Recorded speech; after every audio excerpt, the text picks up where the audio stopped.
thought or influence or effort to what ultimately is going to be that end game, and they leave it to chance. So it really is a business plan. It's not nothing, it's executing on a strategy or strategic plan in relationship to the ultimate end goal or end game. Hmm. And I mean, but in it is the complexity, right? And the mindset shift that owners have to make in order to get into a place where a business is transferable. We call it transferable. And I'll tell you that of all the businesses we work with, I'm a terrible business broker because we just tell the truth, right? And the truth is your business isn't transferable unless you've set it up that way. Um, and that takes a plan. That takes a series of steps. Business owners say, in 5 years, I'll retire. And we say, you'll need 5 more years. That's if you want to get out with a good valuation. You want to put, cash in your jeans. You want to set your son or daughter up for success, because if you don't do it, if you don't properly plan, you leave it to chance, the lawyers get a hold of it. It's Right. the failure rate's incredible. So it's good planning. Well, they say about 95% of contractors that are on the market are have a valuation under 1 million, and out of 11 businesses that go on the market at any point, only one's going to sell. Why do you Right. think that is? What do you think's driving that? A couple things. Preparation, I'll go back again. Okay. Owners aren't prepared, right? So buyers are. Okay, this is the thing. Like buyers are educated. Most buyers have owned a company, have already bought a company. They're taking money out of their jeans, okay, to invest it. And if it's anywhere near $1 million, okay, you put yourself in their shoes. You're not going to put Mhm. $1 million into a business without having a good understanding of that industry, how the business runs and operates. Okay. On the flip side, you have sellers that are completely uneducated. Okay. Hmm. And in that end, you get taken advantage of. Okay. Uh, Right. and taking advantage of is an asset sale. Hmm. That's right. And that's right. And that's where most business owners find themselves on the receiving end of as a seller in relationship to an asset sale. Where an asset sale, you're not selling your company. You're selling the hardware, the goodwill, the inventory. Yes, maybe you've built a good name in your community, you've got a customer list, but you get very little value for that, and you get taxed Hmm. significantly when you do that. And then you're left with your company that you have to close. You're actually not selling the company, you're selling the assets. So what exactly is it required to have a business that is of high valuation then? Like what should contractors be working on and focusing on to get their business to a position where it can be sold for a decent return? Yeah, like transferable. Yeah, number one reason they don't transfer is owner dependency.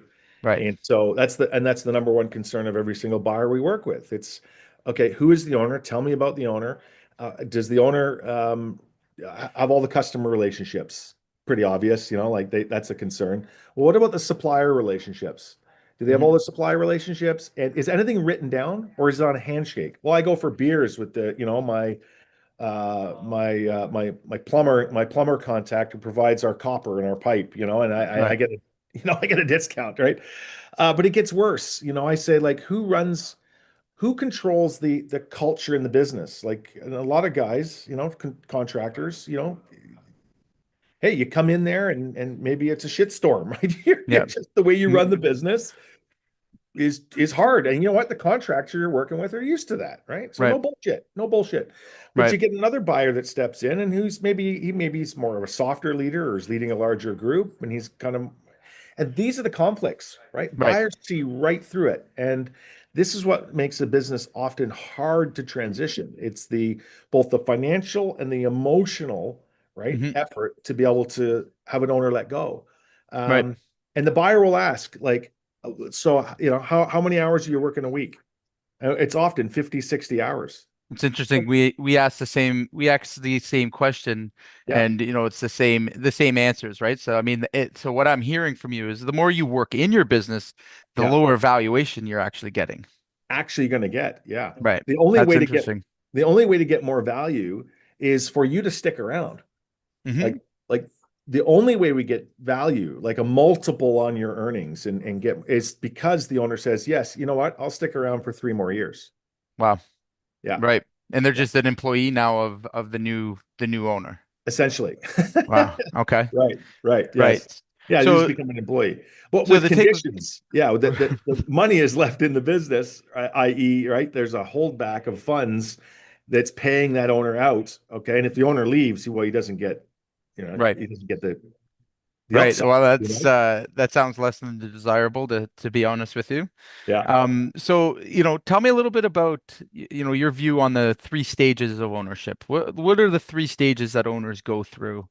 yeah, Um, yeah, and how can our members and how can the people listening in, really start to yeah. adapt and change their mindset towards where it needs to be? Yeah. Three stages we have found all business owners in are the transactional owner, and there's so many in construction that are going project to project, and they're just transaction to transaction, right? They run into cash flow issues, holdbacks on construction projects. These are a lot of transactional project to project owners, and in economic conditions like this, it's hard, it's tough, Hmm. and you're very competitive. You're fighting against, you know.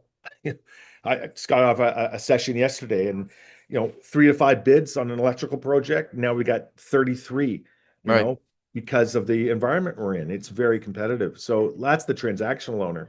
The lifestyle owner has built a business where it's such that they've got management, they've got a team, they've got other people that are handling a lot of these transactional opportunities, but they've moved into this lifestyle because they've got a management team, right? They're Hmm. effectively being able to execute better on campaigns, and I'd say mostly choose what they're not going to do, Right. right? Like they Right. have this position where, as a lifestyle owner, they get to control what kind of projects they take on, and they don't take on loss leading projects, right? They're Right. focused on profit. They make money, Correct.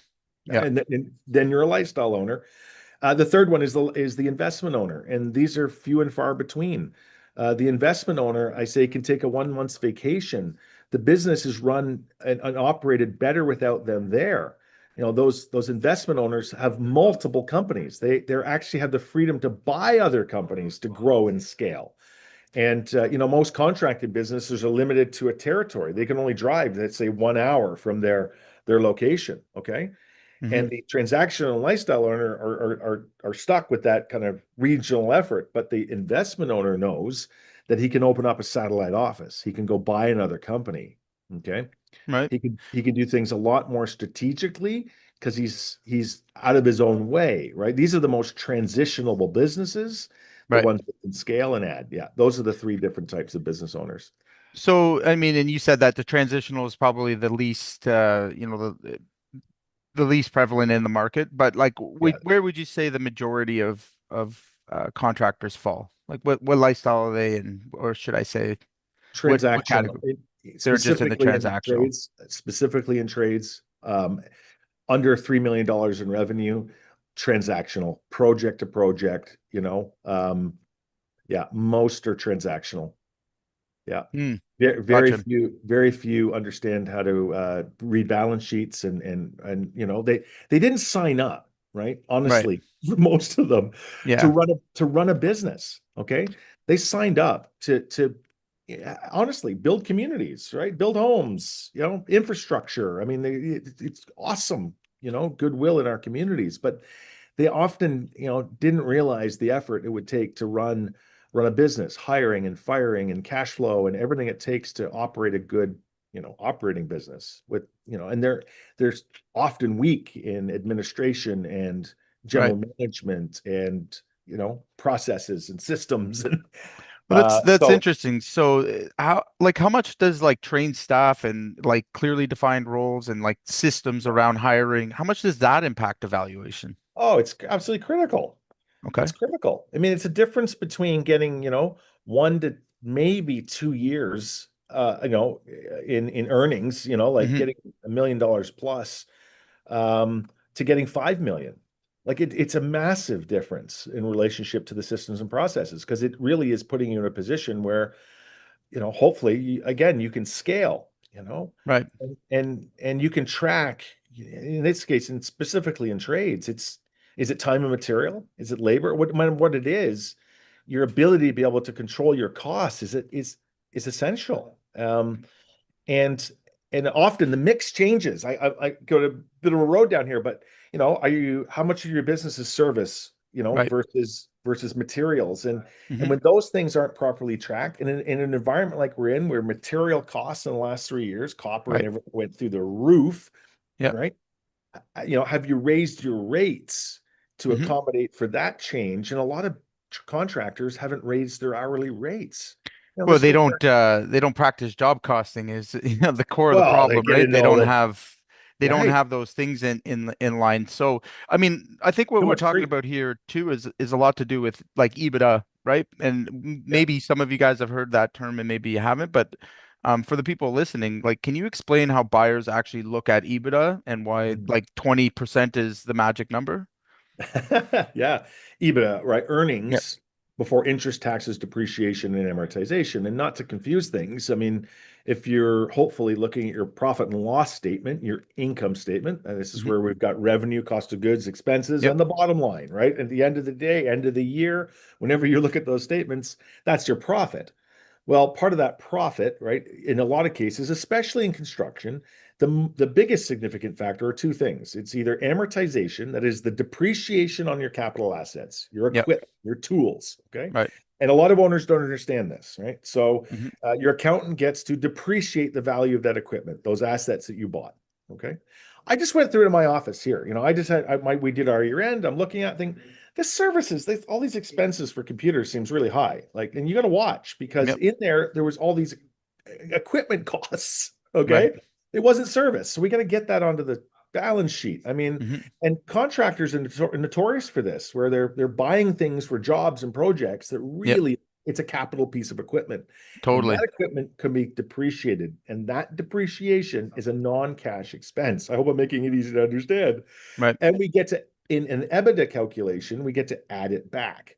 Right. Okay. So if you depreciated 50,000 or $100,000 and your profit is two, well, now your EBITDA is three, Right. right? We also get to write off interest. And a lot of businesses don't get that either, especially Hmm. construction. They're indebted. They've got debt, they Right. bought equipment, and when a business is bought, it's bought on a debt-free basis. So we get Right. to take any interest that's been spent every year and we get to add that back to profit as well. And that forms the basis of the EBITDA. The Right. challenge here, here's the high side note, right? The challenge in this EBITDA calculation to construction companies is capital expenditure. The argument the Right. buyer The has is variables. the variables. It's nice you've written this off, but look, there's wear and tear, and you've got to replace it. Okay. Hmm. So there's additional capital costs that are going to come to me depending on what you're in. And if you're in construction, we just sold a landscaping business. And you know what it was? It was the fertilizers that are eating the metal. They literally destroying okay, they're Wow. rusted, the beds are it's things like that. And then the Yeah. buyer walks through and he's guys, okay, yeah, this is nice, but I'm not going to give you full credit for Right. all of your amortization because half of this stuff I'm going to replace. That's right. That's right. Okay. And they S- challenge the EBITDA value. Yeah. Right. So, what small operational tweaks have you seen make the biggest impact on valuation? Like, what are the Beautiful. things that like really take a business to the next level and make them attractive to a buyer? Yeah. Yeah. Well, I'm not going to dismiss the owner dependency. Yeah. Okay. It is the number one reason businesses are undervalued. It's the number one fear of buyers that buy that owner is going to, pull the plug Hmm. and walk away in 6 months. Okay. And that kills all deals. Okay. Okay. And look, I know sellers get cold feet, so do buyers. It's 80% of businesses don't sell for that reason. Right. Um, So, so yeah, yeah, so one of the things that we help contractors with is really systemizing yeah, and for two that would be, reasons. Number one is like in terms of let's say t training a production manager. yeah, I've had the experience of hiring a production manager, training them myself, spending hundreds of hours of my time and pulling my hair out yeah, and realizing that hey, this isn't the right person a year into the experience. yes, What we've done now and what we do here at Contractor is we really document but also create the training around every single role, every single process, every single system. yeah, yeah, And what I try to tell my members all the time is like what you have to understand is that this is actually a capital asset that gets yes, it is. considered and removes you from the business. So the Absolutely. fact that you're not training your employees and staff is actually what's going to allow a buyer to come in and go, oh, wow, I've got like a franchise model basically here. And that's very attractive, especially in this climate and particularly in construction, because there are so many variables, right? There are so many different aspects of a business. And again, we've seen kind of across the board is that the more that our clients, involve themselves in getting away from the training, getting everybody into a measurable role where they Yeah. can measure their performance, they actually find themselves, further and further away and out of the business, much like you're referring to, right? So, I Right. mean, from Yeah. a buyer's perspective, if you had a business where the owner wasn't required and we could hire on demand, Yeah. right? That takes care of one resource problem. And then you have your sales and marketing that's firing very much the same way. Yeah. Is that what these buyers are looking for? Absolutely. And that's the compound impact of Mhm. professionalizing the business, as I put Right. it, right? Is putting in those systems and processes to handle that owner dependency and to do it appropriately. Here's just yesterday, look, we did our year end. I'm looking at subscriptions. I'm wondering, like, it's $10,000 a month we're paying in subscriptions. Yeah, Okay. I feel you. Oh my God. And I'm looking at it, I'm like, this is insane. And Hmm. then one of my employees, well, how much would it cost to hire that person? I said, well, at least 120. Like, Right. these subscriptions are covering probably two staff, Right. right? It's organizing all of our lead flow down into our pipeline, down into our Right. how NDAs are signed, like the whole, it gets all interconnected. The Right. time my staff or new staff, probably another $300,000 investment. Correct. So, Correct. no. And and that's obviously not slowing down. And I mean, again, we use a lot of AI, Yes, in everything we build. All right, but yes, what yes. contractors I think are struggling with the most, and which will be interesting to see over the next few years, is how to practically use AI to Right. build these systems and to have processes in place that work without them, right? Like, because that's what we're talking about here in terms of Oh, I can. removing themselves from the operation. And I often see my clients, when we do time audits and stuff like that, just the ridiculousness of what they're doing in their day to day. Right. Right. You wonder to yourself, like, wow, like, Yeah. how do they find time to do anything? Bids and tenders. Like, I'm Right. talking AI, man. Oh my gosh. Like, Unbelievable. Yeah. contracts, unbelievable the time it can save you, Right. like not having to go to lawyers, having to be able to, perfect your own systems, just by Hmm. uploading what you have and professionalizing it and getting it done faster, getting your Yeah. response time Well, to that's get the speed. more. The Yeah. speed to lead is incredible. How, Right. how about our AI assistant, June? Right. Hmm. So we've got a trained AI assistant. Okay. Yep.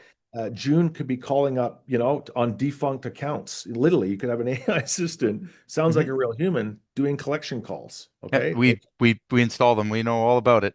Right? I mean, Right. there's so many things that AI is capable of, and so many more things coming here in the future to Totally. help in this effort, this professionalization. And then add to that offshore support. Like, we've got Yep. two people in the Philippines, that are Hmm. working. And so, yeah, there's so many things that are disposable. And unfortunately, so many people, like owners in construction Right. specifically, are so head down in the weeds and the tools, going project to project. They don't look up long enough to move into that lifestyle Well, business. there's another big roadblock I think is that, a lot of guys get into the trades and they work with their hands and that's where you start, right? Yeah.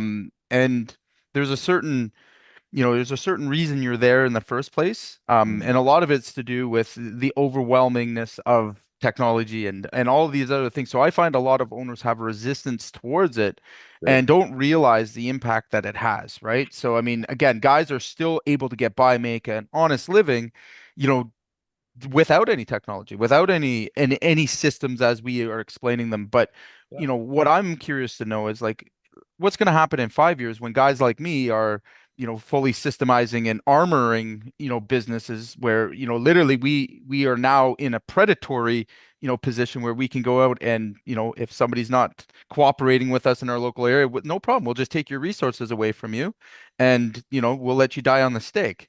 Right. And that's what AI is Absolutely. allowing us to do and our members to do is, again, and it is warp. warfare out there. And I think as, what we're going to talk about next comes into play more and more, guys that are on the fence better get off the fence very quickly, or they're going to find themselves not only having a zero valuation, but probably working for some of these companies, right? So, I mean, the next step is the writings on the wall. So, you that- told me a few weeks ago about private equity and, it's aggressively buying trade companies. Why now?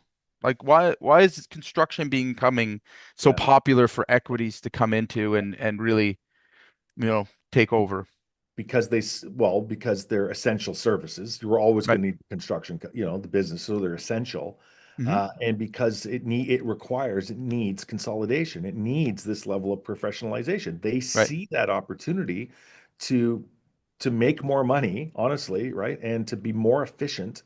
Hmm. And that's going to be, it's happening all across industries, especially trades, HVAC, Yeah. plumbing, electrical. Big time Um, consolidation going on. Big time consolidation, and they get the economies of scale. They get, to run multiple offices, and it's happening. It's been happening for years. It's going to accelerate, Right. and then you'll be left in a position in your community where you're competing against, you think, it's a small mom and pop enterprise. Not anymore, Right.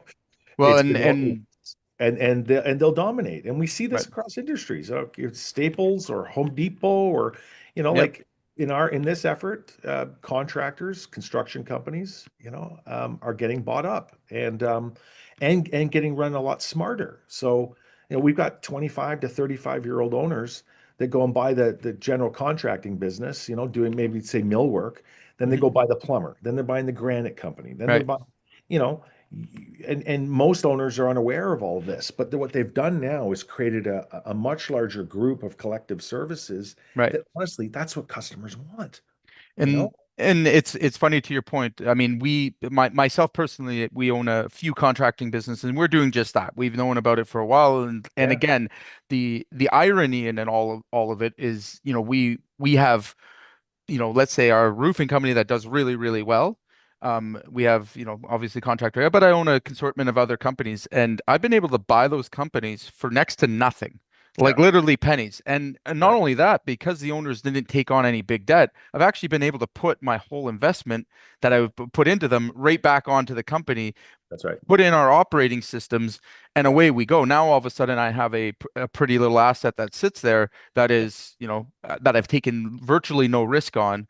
yeah. And, lo and behold, if I ever go to sell, like I can pull all those assets together. So what would you tell everyone listening here about acquiring businesses? Is it a good time to look at it, maybe acquiring businesses versus, trying to build them from scratch? Oh, absolutely. I'd say don't try to grow organically. That ship sailed. Hmm. Why? Why would you? There's too much competition in the marketplace. And when, a guy can just get a van and start a construction company, like you're always going to be competing with that, right? Right.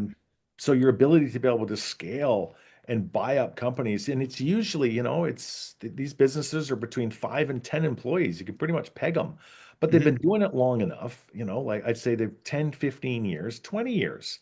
Yep. And they build a nice $1, $2 million business, but it ain't worth much. Okay. Right. And now they're faced with an event, a triggering event. We call it a death, a divorce, a disease, distress, like something's forcing them to move. And unfortunately for them, they, or unfortunately for you, Jay, and others on this end, when you're prepared, when Hmm. you know what your business is worth and you've professionalized it to a point, you can roll these in pretty easily. Hmm. And you often don't need cash. The bank That's will give you the money. We would address this by saying to the owner, look, you can go and retire in Florida. I'll pay you $150,000 a year for the next 5 years.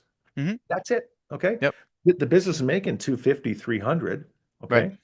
Now you take out the rent because you're going to move it into your place. So there's no rent. You take out maybe, a couple administrators because it's going to come back into your place. And now your profit just went to 500.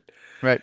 You've just made money day one from the minute you took it over. So What we found this route too is like a lot of people and probably a lot of contractors on here too have considered real estate. But if you look at the risk and the amount of capital that you have to put out on real estate, right, I mean, over the next 5 to 10 years, like I feel like the blue collar trade business is going to be, something that's similar, if not equal to, a good real estate investment. If you have the systems, if you have the processes, if you've spent enough time Right. either hiring somebody to do it or doing it yourself to the point where you don't need to be in the business. And that's the indicator. Like that's the thing I think is required. And you're backing me up on this is like the day you can take a month away from your business and you come back and it's still there, now you have something, Right. right? Right. But until you can, Yeah. we're only treading water, right? We're Mhm. only we're only driving down the valuation of our business. So Absolutely. really anybody that's on this call that's an owner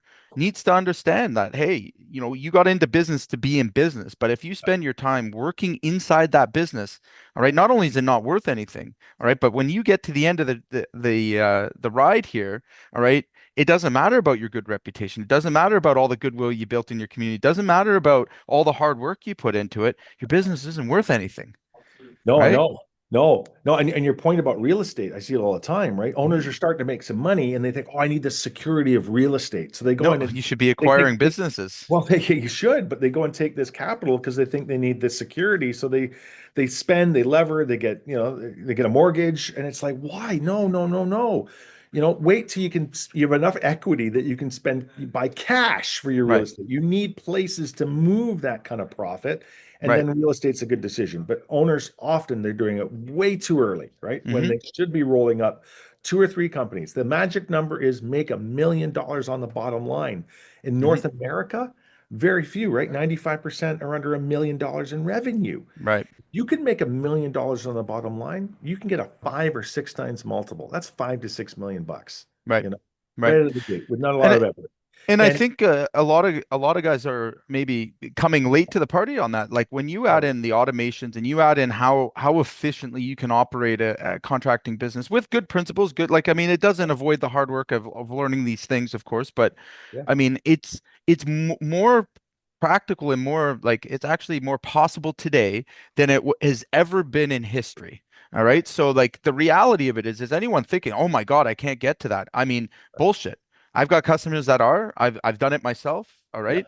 yeah, And not to brag or anything like that, but like the less I spend in my business, the more I make.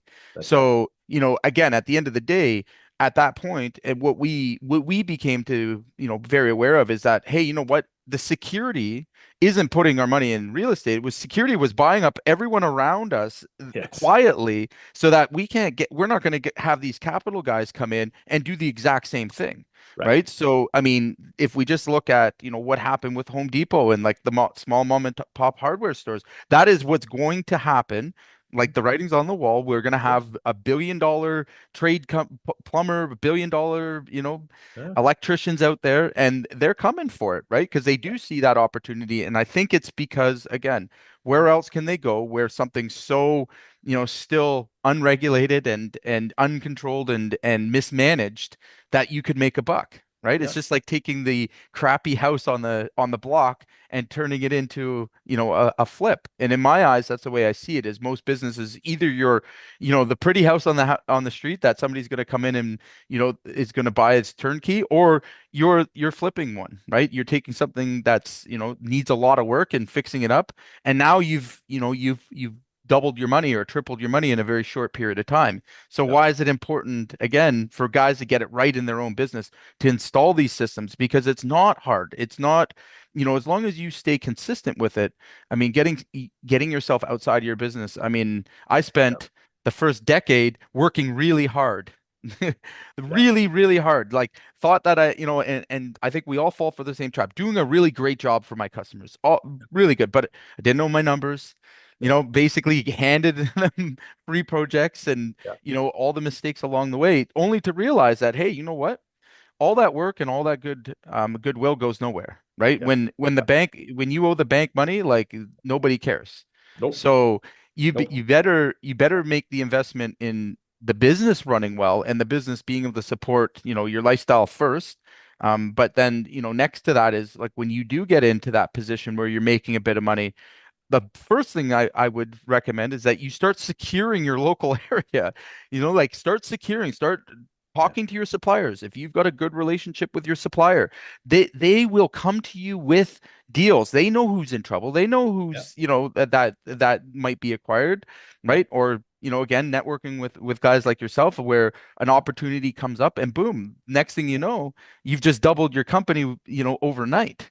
right? And Overnight, right, overnight is the decades to critical days, we'd call it, is right? that overnight you've just transformed the business. You've just increased the multiple on your earnings. If you just went from, even if you went from 250 to 500, okay, just because you bolted on one or two companies, Right. and you got yourself into that position. Instead, you're going out trying to, you're complaining you can't find contractors, everything else. But you go out, you got to spend some time at this, Hmm. but you go and find that company with five or six guys. You take the owner along with you for the ride, okay? And what does he hate doing? Right? He hates doing the administration. He hasn't done all of that Right. stuff. I know we're avoiding it. We're avoiding the systems and processes and professionalization. But Jay, you're absolutely right. By Right. doing those things, you are absolute setting yourself apart. Right. By spending the time and some money and capital, situating yourself in a place that you have that investment owner mindset. You have the Hmm. ability to be able to just now start strategically adding businesses.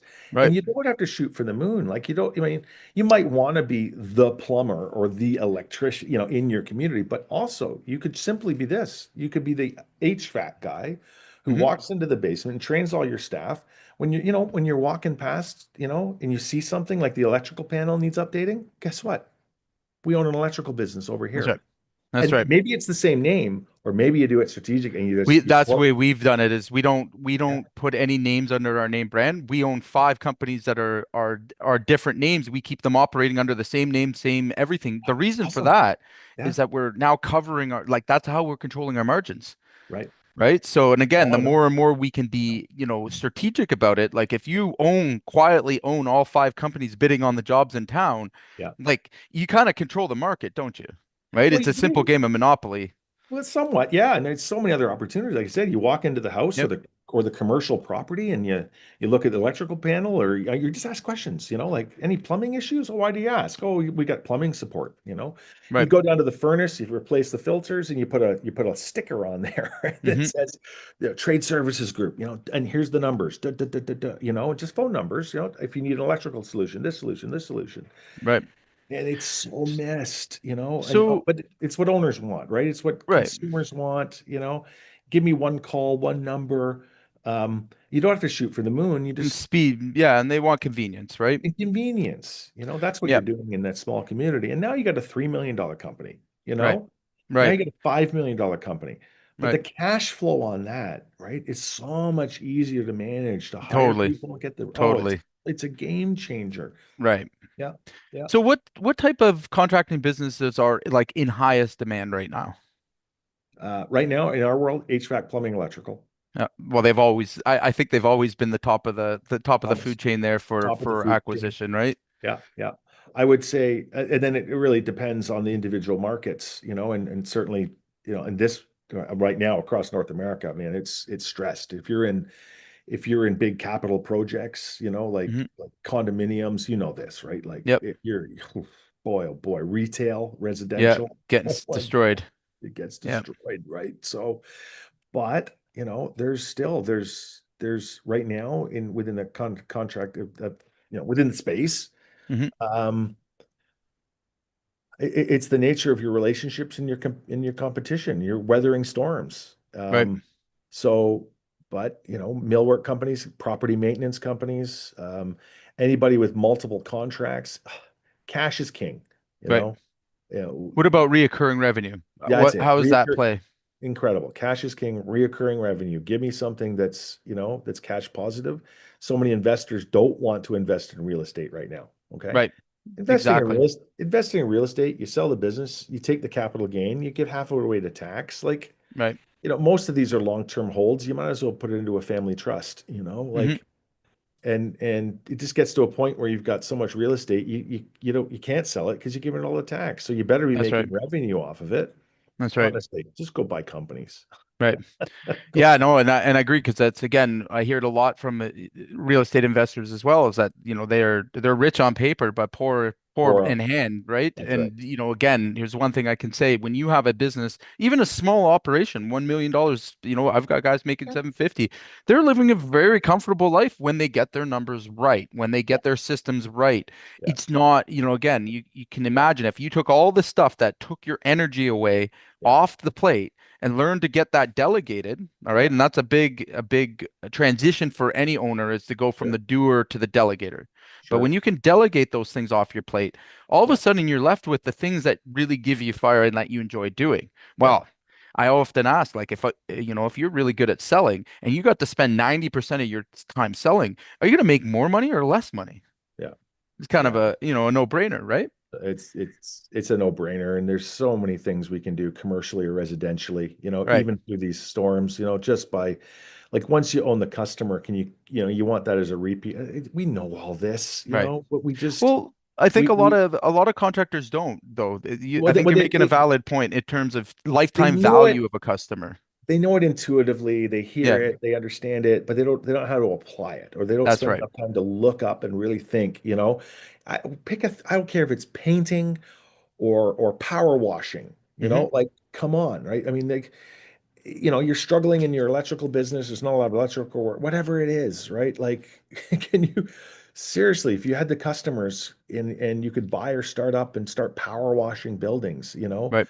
like those business you asked what's sellable, those are sellable. Yep, Gutter cleaning, absolutely. unsexy businesses that are high Yep. profit, high service, Low variables. low variables, like Yep.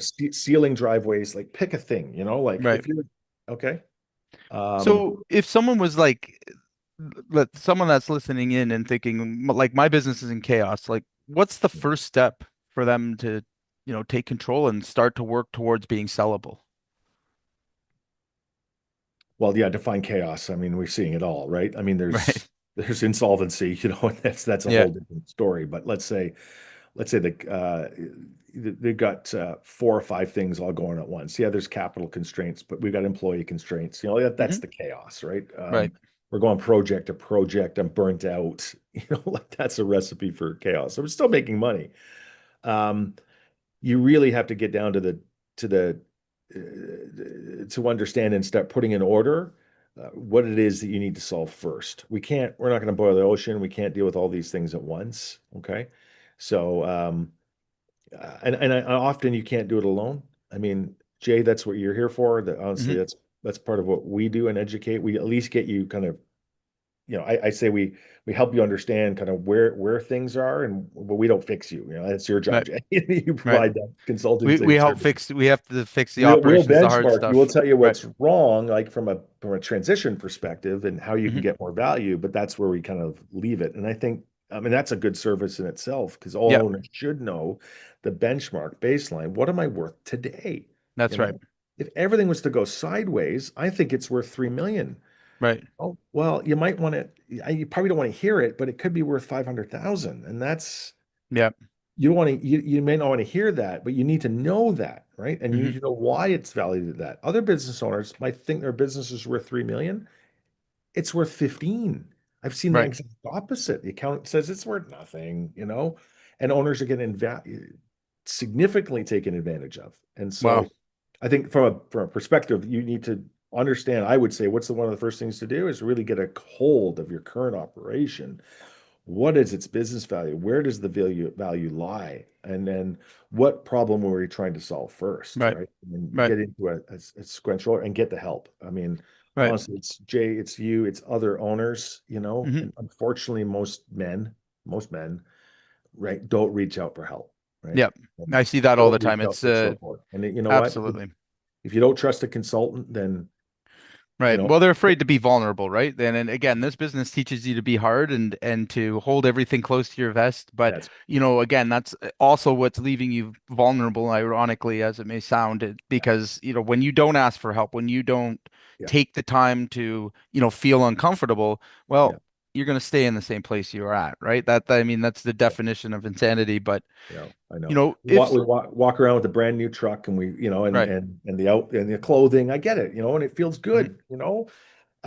But often it's a mirage, right? Like right, inside, we know, like we're struggling, like yep, we're on our knees sometimes. yep, But I can guarantee you this: you're not the only one, man. no, You're 90%, that's right, 95% under a million in value. Okay. So it's all a facade. Find a guy you trust. I mean, probably not a competitor, but yep, and start having an honest conversation over a freaking damn beer. And yep, instead we're watching a football game. Hey man, like, how's it really going? fuck, this economy's in chaos. How is it impacting your business? I often ask, the question like, what's the end game to all this? Right. Like, ultimately, what the hell are we doing? I think a lot Right? of them, a lot of guys get into it as a way to get paid more for the job they already had, Of right? course. So, Yeah. and then when they see that it's a real business, now the mindset shifts a little bit. But Yeah.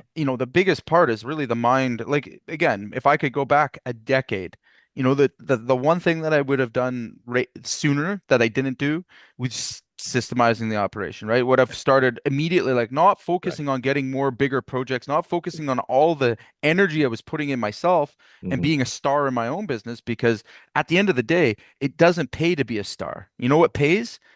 Creating stars. That is the recipe that I would tell anybody, but Yeah. tell me a little bit. What Well, is let me take on that because sure, that's the kind of our core philosophy as succession planners, exit planners is right? you have to do three things. You have to, one, there's three types of owners, right? And it's this mindset. Okay. I do it better myself. Hmm. Okay. That owner says, I do it better myself. These are the transactional owners, right? These are the Right. guys on the riding lawnmower, the backhoe. I can dig this. I can do, or in the office, right? Creating chaos. I can do it better myself. Right. And that's why most are stuck under $1 million, Hmm. and can't break that threshold. You have to move to, uh, I do it better with others. Okay. Right. Mindset. I do it better with others. Therefore, you've got a team of people. Maybe you're already here. But you still got to let go. The best place you need to be is they do it better without me. Hmm. That's the magic. That is back to the succession, back to the Right. professionalizing the business, removing order dependency. And that's a mind shift, man. It is, Hmm. it is hard, It's so hard. One of the so hardest hard to do paths. because I just want to hold on to everything. I love the control, Right. but we don't, but eventually something breaks. And it's Right. either physically, mentally, like internally, externally, you're losing kids, you're losing your wife, because you're giving it all to this one thing.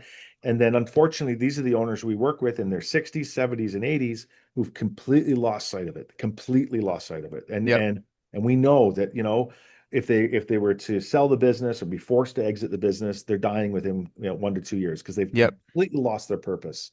Right. Well, they set themselves up It's for that. so it's so funny you say that because I went through, and people don't prepare you for this either, but when I was, transitioning out of my business and getting to the point where the business could operate without me, Yeah.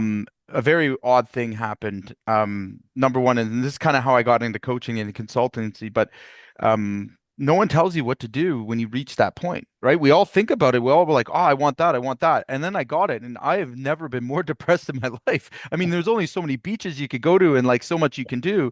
And just that, what's your purpose now? Like, you go from this high performing, you Right. know, owner, and you're proud of this thing that you've built, but all of a sudden you go in there and they don't want you there. Yeah. Like you cause more problems than good. Yeah. It's you never, no one prepared me for that. And No. then I had to find, and luckily I have, but I have to find a new purpose. I have to find a new thing to do.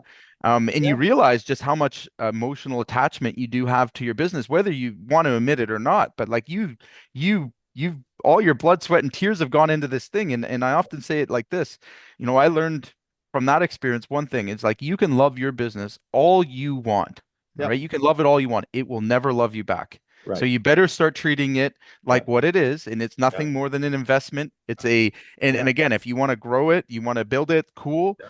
All right. But don't get attached to it because it never will love you back. It's not a partner. It's not a friend. It's Yeah. a transaction, right? Yeah. And again, when you can get your mind shifted that way and you stop putting yourself out emotionally towards it, you make better decisions. You make You do. better, You you make better choices for you, your family, and your life. you All do. right. And again, it starts with realizing, hey, I'm building an asset that I'm going to sell.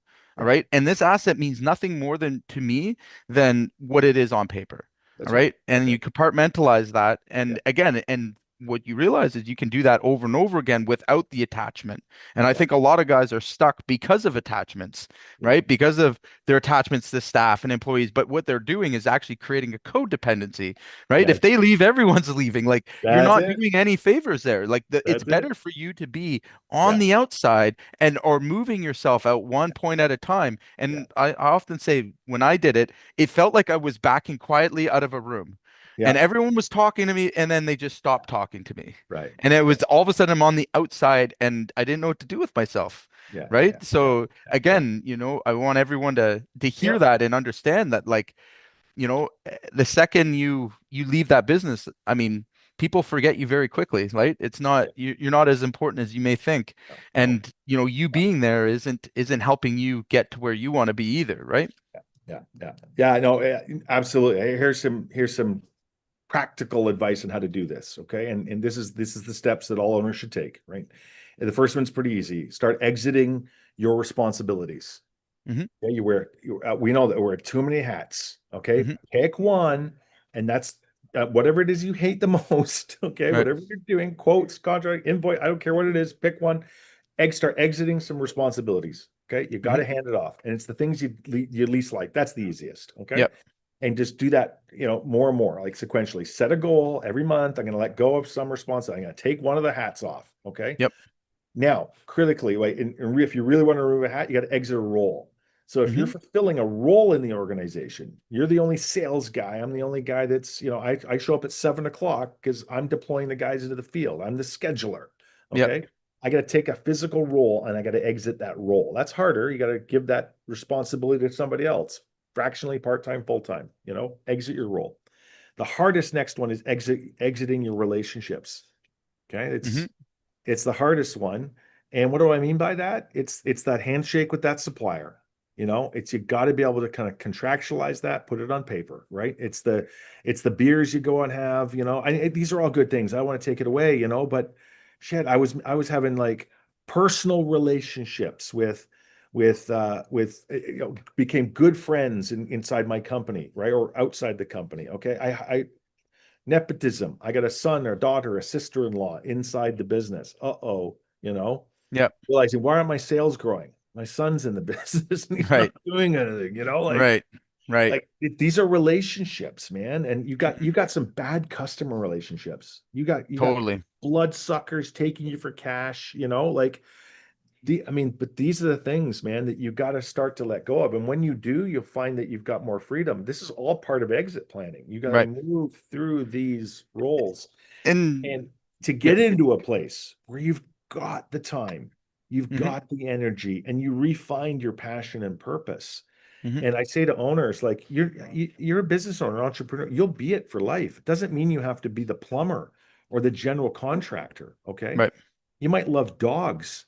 Go and start a dog cleaning business, like literally Right. make it the best Same one in the principles. industry. And again, guys It's are the always same shocked. It's the principles. same stuff, right? You, The but same you've thing. moved through this methodology, this mindset. You've shifted yourself, right? And Hmm. now what you've learned, you just go reapply it into what you love to do. Yep. Okay. Yep. Luke, Luke, Absolutely. Luke, we worked with 29-year-old plumber. Okay. Sold his business in December last year. Every single advisor, friend, family member said, "You're crazy.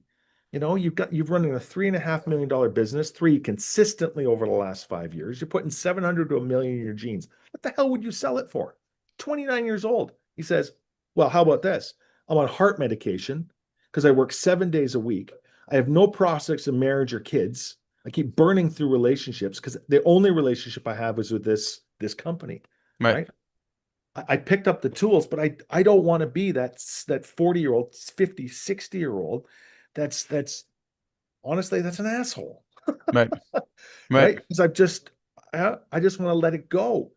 And he did. And within 3 months, he's off his heart medication and things are changing. And now he's looking at it like buying passive businesses and other businesses. Yep. Of course, Yep.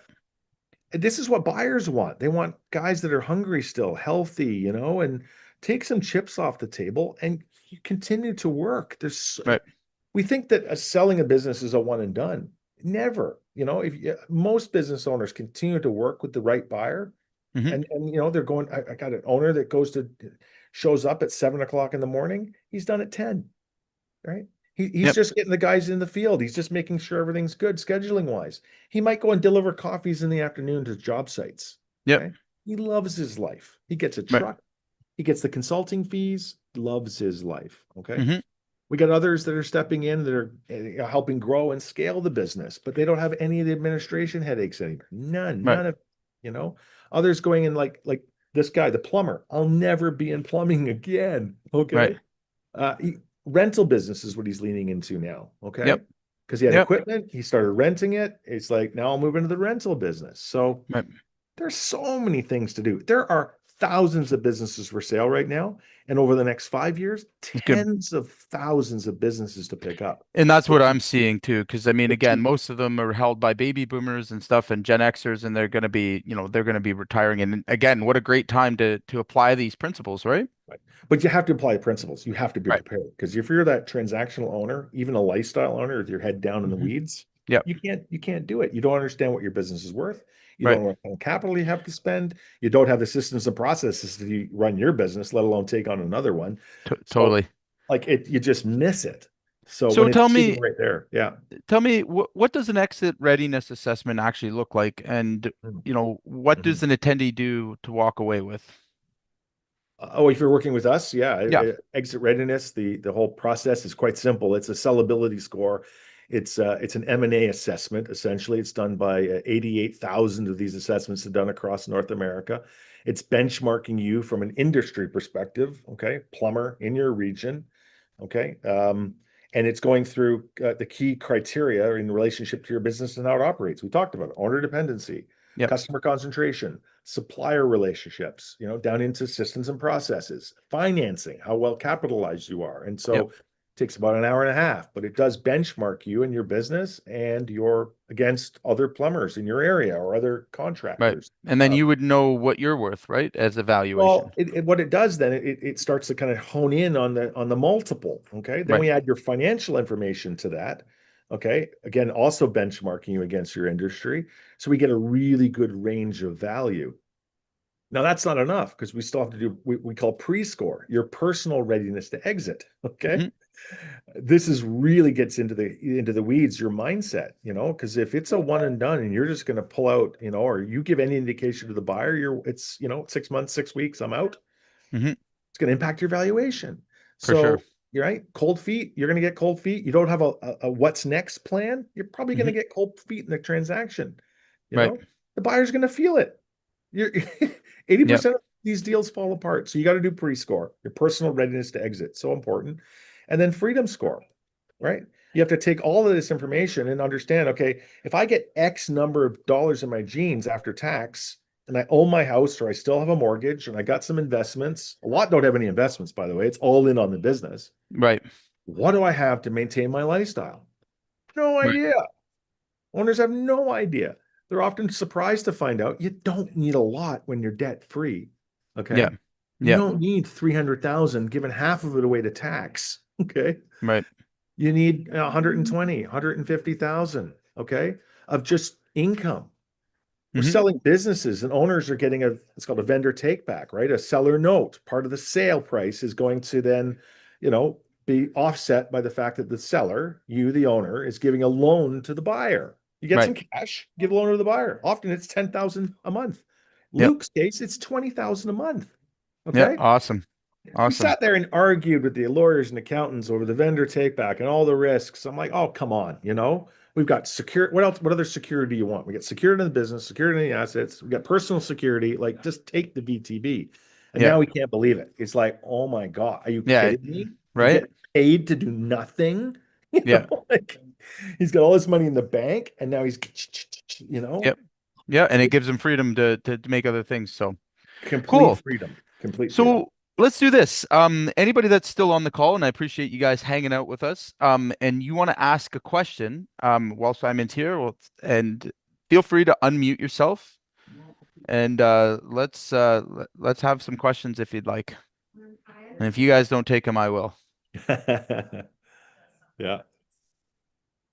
Yeah, so just unmute yourself if you want, or we can throw it in the chat there too, if you're still a little shy.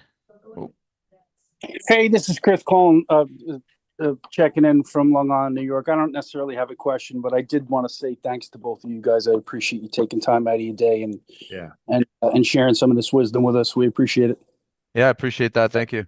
Yeah, right Thank you. on, man. Jay, myself, we're entrepreneurs first, man. Like same bought, sold companies, like just understand the entrepreneurial shitstorm we're in right now. Like all all politics aside, honestly, man, like we're North America, man. Yeah, And we've all got to make it through. And entrepreneurs, we take it on the chin, We Yeah. take it on the chin, man. All our friends, family think we're multimillionaires, think we got a heyday. We can take any vacations we want. Bullshit, man. We're in the grind and we're right. getting ground now. If you're not a contractor getting ground, speak up, man. Because like, what are you doing that's different? And yeah, start these collaborations and conversations. Awesome.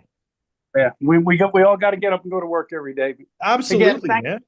thank you, man. I appreciate you guys. Yep. Awesome. And we got to support those people, man. It's about supporting our contractors and our employees. And then I say all the suppliers and the customers and the beneficiaries are we lose sight of the fact that we might be a 5-man or a 50-man crew, but we're supporting hundreds of people, right? We're making Yep. a real impact on our damn communities. So anybody on the call, man, well done. Keep fighting. And but yeah, take our advice, man. Let's get strategic on what we're doing and why we're doing it. Cool. Simon, how can anyone get in touch with you? Freedomforfounders.com. Okay. Pretty easy. Yeah. Lots of resources there. We're on the school platform as well. You can find those links. We're educational content. It's what we love to do. And yeah, love to answer questions if anybody's got them, both now or offline for sure. Okay. Yeah, Yeah, go ahead. I have a question. So I run thanks again to both of you for spending the time with us. But Sure. I run a bathroom renovation specialized contracting business. Okay. Very difficult to scale, and Okay. I am looking at maybe buying, plumbing company, electrical Yeah. company, and doing a bit like what Jay is suggesting, Beautiful. by learning how to um, train talent instead of and building systems, and then implementing that into businesses that could use it, just like everything you're talking about. Brilliant. Um, how would you say I should use or not use Bombay as a vessel? Like, would Bombay specialize in bathrooms be anything useful to use? How would you tell me to grow in the future using Bombay or not? Just It's a branch out capital, because I heard. right? So you use the capital from your existing business. So like think of the money. When you make real money in a business, you have capital, but you've got a choice.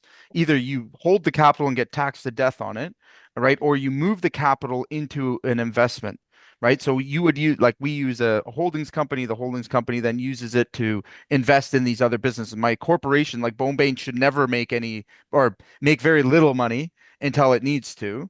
All right. But if you're moving that capital and then you invest in, let's say, the plumber, okay, well, that's going to bring down your taxable earnings because it's an investment, right? And in some cases, you can continue that just like real estate, right? So yes, you can use, that company, but it's more borrowing power that you would get from it, Yeah. right? Yeah, no, awesome. And here it is. I mean, this anybody left on the call, best advice I can give to business owners that certainly want to head in this direction. Okay. You should have a holding company.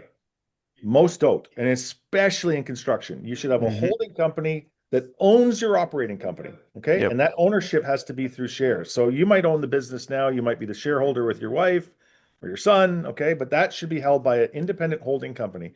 I like to call it your investment company. That's it. Hmm. Okay. So the investment company buys your operating company. That's the tie. That's where the shares are held. Okay. When that's done, any money you make here, you can transfer up to your holding company. That's what you should be doing. Okay. Hmm. And that does a lot of things for you. One, it gets capital into your genes. Okay. Your holding company is at your home address. So you should be writing off portions of your home, using it for an expense perspective, but mostly to move cash between the two companies. Okay. Stress the shit out of this business if it's making money, because you're moving all the cash up here. Right. When the cash is up here and you need money down here, you do a loan. You become the bank. Okay. You secured from creditors. If you get in a lawsuit down here and you got money held up into this company, you're It's fucked. gone. It's Yep. gone. Hence, you move it up into the holding company. And very, very quickly, if you're making some profit, you're in a solid position to go and make an investment move. And when you go to buy another company, use the holding company to buy that company. Okay. Mhm. You're gonna, that's mostly, or buy the same company here to increase its overall value. Same thing though. You're always moving money up to your holdco. It's the number one thing certainly construction companies should do because of the risks and The liability. liabilities. That's Oh exactly my what we gosh. say. Yeah. Get Lease the money everything out. back to it. And we say like, own nothing. If you have Oh, anything nothing. in these corporations, like you Yeah. will eventually face the consequences of that, right? I mean, Well, again, it's smart money, right? It's yeah, so even your equipment, so all your construction equipment should yep, be in a holding company, and that's right. you're leasing it. Okay. That's right. It's essentially you're becoming the bank, you're becoming the rental company. It's the same Hmm. with real estate. Anytime you buy real estate, do not invest it directly into the real estate. It should be owned by a holding company. That's right. And most accountants and lawyers would advise that, right? Any capital you have, you put it into a holdco, you go buy the real estate. But unfortunately, in these small businesses, the advice to own the holdco, to own the operaco isn't made far. It's not made. It's not made. Usually, it's too late, Hmm. or when the company's too big. Right. So you're 10 million, 20 million plus, and KPMG now tells you because you moved accounting firms, you need a holding company. The Right. problem is it's a lot more costly to do it now then, and you've also exposed yourself to way too much risk. So Right. yeah, and I hope that's answered the question. It's so important that you set yourself up and in that way, because that really puts you in a position to be able to go buy new companies. Yeah. Number one Very piece of cool. advice we give is get that set. Yeah. Game I changer. can ask another question also, or your Sure. advice. Yeah, Yeah. please. Yeah, either. We want to franchise Bombay by licensing the brand to contractors, and Okay. then we want to import bathroom kits from China to Cool. sell to the contractors, and Like then it. also educate the contractors through our proven renovating bathrooms Yeah. strategy systems. Love So it. like a three-tier revenue ways: Love selling it. kits, selling the brand, and then selling the how-to. That would be like the big vision for Bombay Yeah, in yeah. Quebec. And then, but I also want to branch out into plumbing, electrical. And that's where how can Bombay help or leverage? Should it be like bon électricité, bon plomberie? Should I do something like that I maybe, wouldn't or do should that. it be all separate? Or Personally, I what do you wouldn't think? do that under the same brand. Okay. The reason why is Okay. from a strategic advantage, right? So like you got to understand, like when a market sees the same name, all right, let's say you had a problem with Bombay and bathrooms and they didn't like that customer's gone forever. Okay. Vice versa, like if you recommend somebody from Boban that to another company you happen to own, all right, no problem there, right? People take those recommendations a lot more seriously. Now, if you recommended someone that's the same company as you, you're going to have some resistance. The third and most important thing that I find is strategically owning your marketplace. Why would you go through the work and effort of owning those companies, all right, if you weren't going to be able to control the pricing in the market? Like you're now a market dominant player, at least locally, all right? Take advantage of that. Like that's the whole purpose of it. And people like again, if you're going in and giving a price and your competitors have to come to your plumbing company and your electrical, like are you losing? Right? So I mean, play the strategy. The other thing too is that you may want to liquidate one of those assets that aren't performing well. If it's under that umbrella, you can't liquidate, right? It's not easy to liquidate, right? So I learned that by Yeah. naming my company. I'll give you a good example of this. My company's J Carter Roofing and Sheet Metal. I picked the name when I was 15 years old. Okay. I have a very difficult time trying to franchise J Carter Roofing and Sheet Metal. So therefore, I have to own other companies under different names. And I've always preferred that route because it allows you to have, you don't have the view, right? You don't have people knowing that you own these multiple companies. And again, it's much easier to make more money and control your profits if you are the competitor, Yeah, right? yeah, Does that Okay, make that's what sense? you were explaining before. Yeah. Okay, I get it now. yeah, Yeah, so yeah. totally. So, and again, it's up to you too. Like again, a franchise model. The other thing you got to understand is if you own 5 or 6 of these companies, you can pull them together as one entity. And again, that's what that's what my intention will be as towards my exit is that I have these small branches, we'll call them. They have to stand on their own 2 feet, okay, without my assistance. All right. The reason for that is they're a liquidable asset. Okay, I can liquidate on that asset if it stops performing, or if I struggle with it, I can liquidate. All right. The other thing I can do, all right, is if I decide I could pull that all in and amalgamate it, make it a nice big, big company that I'm going to sell to a venture capital for double or triple, whatever my valuation is at that point. All right. So again, tread cautiously with that because the last thing I'll say is you want to control your risk. Right. So if you have all the risk on this franchise name, all right, if it fails in certain ways, you've left yourself a few options to go, right? Whereas I've had companies fail lots of times where I have just my original investment into it. All right. The first 2 companies I ran, like bought, they failed miserably. All right. Now, only thing I lost was my capital that I originally invested, which luckily wasn't so much, right? And a lot of really good lessons to learn, but it didn't impact anything else that I was doing that was profitable. And again, I could cut that loss without having any damage to reputations or anything like that, right? Yeah, yeah, yeah, yeah. Far too many owners don't think about the end game, right? We just get involved, we get set up. We're not strategic enough. And Jay, what you've just covered, right, is you've thought about, what am I doing with this? There's a big difference between giving this to a family member. It's generational, and Hmm. you got a lot more flexibility compared to I need to get the capital back out. I need to sell Right. this thing to a third party. And often business owners, they've just, this is the mistake they make, right? They don't think through that process. Right. And then I find like an I got examples. An electrical company he goes into solar. Okay. Hmm. Electrical gets into solar, and then he goes and buys up plumbing and he blends it all together. Well, guess what? The solar business just took off. Okay. Hmm. But now we've got all these other entities in there, which we got to carve out. Okay. Right. You It's get ugly. ugly, got zero value. I got one a call yesterday. I got an $80 million company. And they want to sell their residential and their commercial divisions because their industrial division that's gone into nuclear is what got them from 2 million to $87 million. Wow. Okay. And now they're trying to sell their residential and their commercial division. Well, guess Hmm. what? It's an asset sale. They're getting Right. nothing for it, Right. about 8.8 million bucks. And it's just, and they're trying, but you're literally like, it's like I say, ripping apart plywood, right? You Right. tear it apart, you look at it both, it's like a mess, Mm, like, for sure. For sure. and you're trying to tear these things apart. So yeah, really strategic here. And yeah, great The, question. Great yeah, question. the other one last thing that I'll add to that, what most guys I don't think recognize is that if you go in and buy a business, let's say you might buy a mom and pop business, okay? They've had good returns and stuff, but they have no debt, right? They've got 20 years of experience operating. They're got a clean, maybe 10 or 15% EBITDA.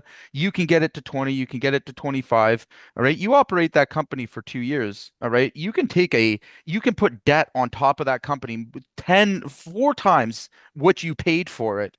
And Yeah, now you're moving on buying the next one. And that's what yeah, we've been able to do is just find those particular companies that are in good shape.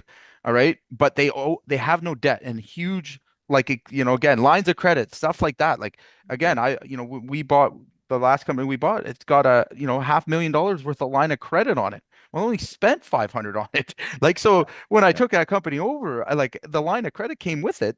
And you're going like, you just like, did I just complete robbery here? Like, how is this possible? And I think we're going to see a lot more of that occurring. And if you do this intelligently, right? Like there is a lot of stored equity that people are just, owners are going to let it go out with the bathwater, right? It's just going to evaporate into nothing.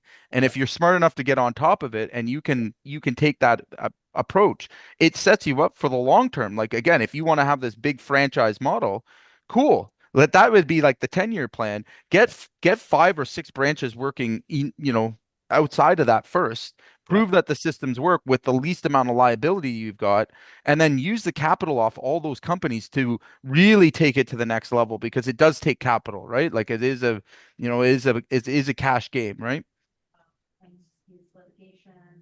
Hopefully we didn't overdo it on that one. It was the longest answer, Well, you don't buy debt, but right? buyers don't buy debt. So you're Nope. selling a company, your debt, they don't buy it. You got to take the proceeds of the sale if you don't have the cash to pay off the debt, and it goes straight to paying off the debt, right? So you put yourself in a position where, yeah, you don't need your money. You need to have some capital behind you. I don't want to see you go, all in on the banks necessarily when you've got a good operating company already, but you're picking up these companies debt free, and often that's their only advantage. They get out of debt, Right.